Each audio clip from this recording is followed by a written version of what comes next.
Nothing. That is what 10-year-old Taryn hears. At school, at home, all day, every day. Nothing. But this nothingness is normal to Taryn. Taryn is deaf. He was born deaf, but attends a public school and sits in a regular classroom with hearing students. I'm unique because I'm deaf and I live in a deaf world and I communicate with hearing plus deaf and I socialize all together and I think the world's a better place because I get along in both worlds. This is Scarborough Elementary School, a public school in Olathe, Kansas, where more than 350 children come to learn. 350, including Taryn and 6 other students with hearing impairments. They go to school like other kids. They have homework, same as everyone else. They sit at a desk and learn the same things, but in a slightly different way. I think Scarborough is unique in that it's the only center-based deaf education school that we have in our district, and so that makes us unique and special. There's lots of different programs around the district, but I'm really proud of the fact that we have the students that have deaf and hard of hearing needs, and that program really is very diverse in that we have a lot of different kiddos that sometimes they come from a profoundly deaf family, and sometimes they have hearing parents. So I think that's just neat because we have to really tailor their instruction to what they need. Well, my family, they're very sweet and they're all deaf. Some people in my family have hearing aids and some are hard of hearing, but we can all sign and it's a lot of fun because we can communicate together. Joanne Taylor, the deaf education teacher at Scarborough, is responsible for the learning of these 7 deaf students, but she only assists what happens in their actual classroom. I pre-teach the vocabulary, pre-teach the concept, so they have knowledge. Then they go into the class, and then they get it again. And then they come back in, and they later on, they'll come back in and they'll be retaught. Because they'll tell you, gosh, you know, they all go home and their radios are on and their TVs are on and they hear all this, and the deaf kid gets one shot at that one vocabulary word, or they'll get it this way one time. But in my room, they get it pre-taught, and we'll teach it, and then they go in, they'll see another practice of it, and then after when they come back in, then they'll reteach it, and then they go home and have lots of homework. So, well, not lots, but...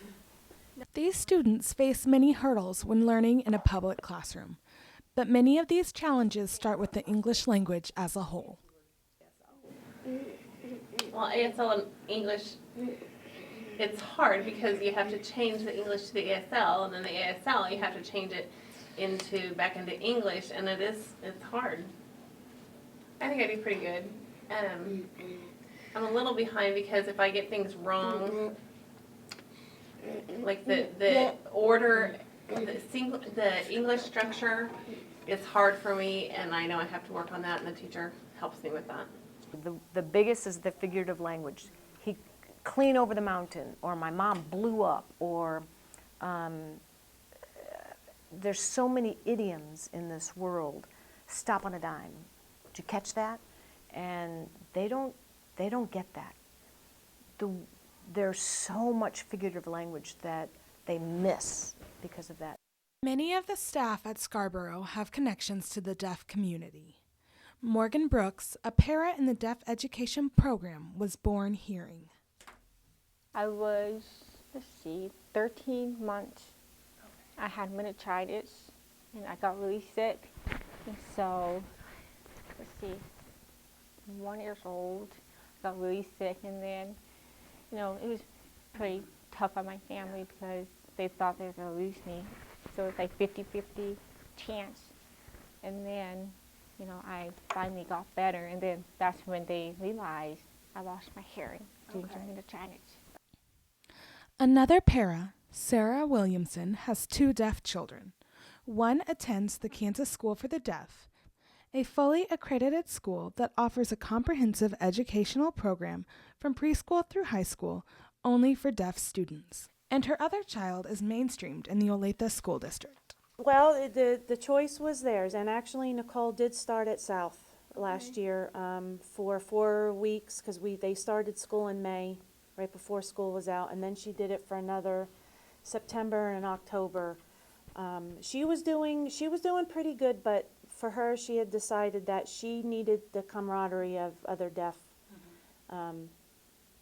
students because she relies a lot more heavily on the sign. Jake decided he wanted to be mainstreamed.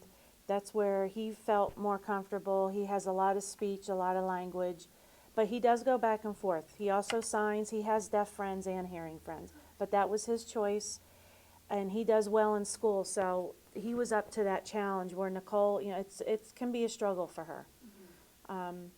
And the other difference too is in the Olathe School District, you're in such a big classroom, you have a lot of kids, but that hasn't affected Jake. Jake has done awesome.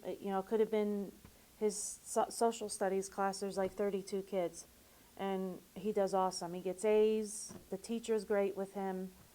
Nicole, she's in a smaller classroom, but to be fair to Nicole, that's what she needs. She has ADD. That smaller focus for her is better because they're two different students. So I've learned you have to look at the student, whether it's your child or not, and see what they need because they're all different. Everybody needs something different. It's mainstream since I was preschool all the way to high school. When I grew up, basically people just make me feel like I'm just like any others. But at the same time, I struggle because, like you said, I would need an interpreter for communication or projects or lecturing class. And sometimes the people just talk, and I would just get lost because I didn't know who was talking, and I have to catch on. But that was difficult. And then I grew up in western Kansas, so it's a really small farm town. And then I moved here 12 years ago. So I moved here, and I met so many deaf people because I was the only one growing up. So I moved here, I met 5, 6 deaf kids going to mainstream school with me. I was like, whoa, this is awesome because this is not what I had growing up. And I loved that, socializing with them and other kids, teachers, the community were great with deaf people as well because they know sign because of the deaf school there. And so I've never gone to deaf school. I wanted to, but, this never happened. One of the biggest issues for deaf people in a hearing world is their ability to socialize and communicate with other people. It's been hard. My daughter, especially in the beginning, she was left out of a lot, and we were in a neighborhood with all kids that were her age. They were all around the same age. She got left out of a lot because the parents, it was new to us and it was new to our neighbors, so they didn't know how to communicate. They weren't comfortable with it. In a way, I don't blame them in the beginning, but my philosophy is the more you learn about it, the more comfortable you're going to become with it. We had to because we're the parents, but I don't feel other people should be afraid, whether it's deafness or something else. The more you learn about it, the more comfortable you become, and you become accepting. I socialized at KSD, and because I just want to be with more deaf people, so that's the only way to go there. So then I've learned so much about their environment, their culture in deaf school, and what it'd be like. It is different because they have smaller class and the teacher just sign, where my mainstream, I have to have an interpreter there with the teacher, and my peers are hearing, and they're different, and it's different with the communication too. And that's why I thought maybe I want to go KSD because it's just, I like something different, something new. Is it almost easier to go to KSD for deaf students, or? Yeah, for communication, yeah, I would think for communication, socialize, because you would not have to rely on an interpreter and you feel isolated because you have to sit back and watch the interpreter interpreting what the other kids are saying. But at the deaf school, you can see all saying, and It's a difference, big difference. It's a lot of work to be a friend to a deaf kid. It is, because you've got to understand their speech and you've got to, you know, what's going to happen. To eliminate that is, or to make it a little bit easier, in the mainstream, it's clear that they're going to be alone. They're lonely. We set things up. We watch them when they're kindergarten. We teach sign to all the kids in the school. We teach. I go in there, and lots of kids in the school sign. And we kind of keep them with kids that are going to be signing, and we have circle of friends, and we have lunch bunch, and we make it a little bit easier. But when we have sign language clubs, so we kind of keep that barrier wide open. But we really encourage acceptance of sign language. Not really isolated, maybe just a little bit, but I still, hang with my friends because I've taught a lot of my friends how to sign, and so they're able to communicate with me and they practice. And every Tuesday and Thursday we have lunch bunch where I invite some of my friends and we come eat together and eat lunch, and I teach them sign language, so it's a lot of fun.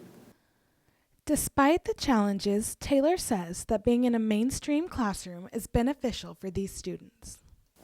One of the big pluses is the numbers in a classroom, that the children in a mainstream setting get so many more exposures to different kids, lots of language, lots of opportunity to practice. So I think it's just the challenge within itself to be in a classroom of 20 kids, and the opportunities that are provided in such a large class. And the pace is so fast. So, they really will, because there's so many other kids in the class, they have to keep up. According to the Journal of Deaf Studies and Deaf Education, nationally, close to 1 million people are functionally deaf, and more than 7 times that number globally, with 80% of those in developing countries. And one of the major issues in the deaf world is the use of cochlear implants. Cochlear implants are an electronic device surgically implanted into brains to help deaf people hear. But the deaf community see it as a hearing majority imposing their views on the deaf culture. The controversy was with the cochlear implants is when you implanted somebody, the deaf, they would look at the student that has one and say, well, why do you have a cochlear implant? Are you broken? What's wrong with, do you think you need to be fixed? And then the child with the cochlear implant wasn't able to answer that. So it's just an old, it's been a controversy within the deaf culture. And it's slowly changing.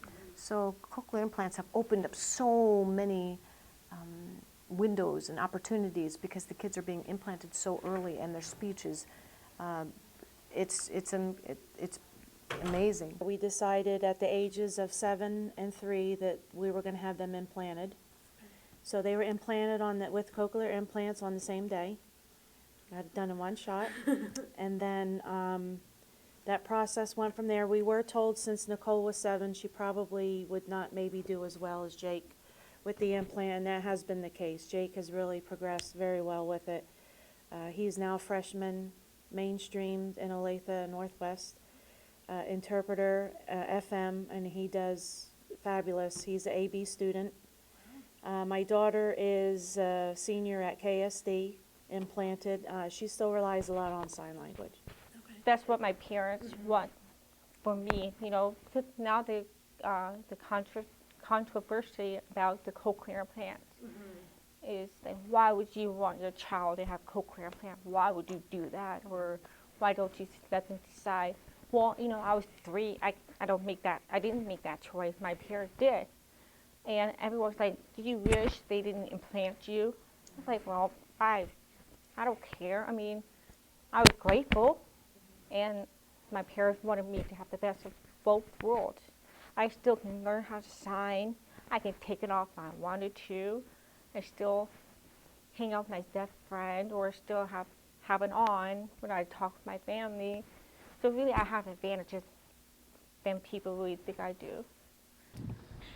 At Scarborough, 2 of the 7 deaf students have cochlear implants, but they all receive a quality education. In addition, the hearing students at the school get exposure to something many do not see. I think it teaches our kids about a unique group of diversity, and our other students really love finding new ways to communicate with others, and they like learning sign language and figuring out what to do if someone doesn't, talk orally to you. What are you going to do to ask them to play, or to teach them something new, or to invite them to be your partner? So they really get to learn how other children learn, and so that's really neat too. And the most important is that the deaf kid feels proud, and they feel part of the deaf world and part of the hearing world. But they want the hearing world to be part of them as well. These kids are so awesome because they have gone to school in a hearing world.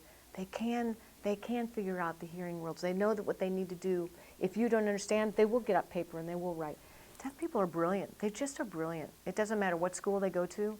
They figure it out.